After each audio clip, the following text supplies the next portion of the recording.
नमस्कार मित्रांनो, स्वागत आहे आपल्या चॅनलच्या नवीन एका व्हिडिओमध्ये. तर आपण आता पैठण रोड या ठिकाणी आलो आहोत आणि आपण आता रिक्षाची वाट बघत होतो आणि रिक्षा आपल्याला भेटली आणि आपण आता आपल्या कामावर जाण्यासाठी निघालो आहोत मित्रांनो.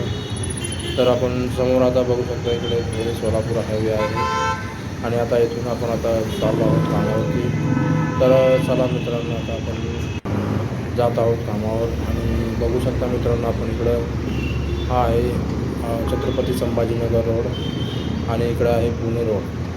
तर मित्रांनो चला आपण आता समोर बघा मित्रांनो, किती ट्रॅफिक जाम झालेली आहे आणि ही चालली आहे लालपरी आणि बघू शकता आपण इकडे संध्याकाळची वेळ आहे, खूप अशी ट्रॅफिक झालेली आहे. तर समोरचा जो पूल आहे तो आहे समृद्धी हायवे आणि इकडे जात आहे लिंक रोड आहे, हा पुढे जाणारा रोड.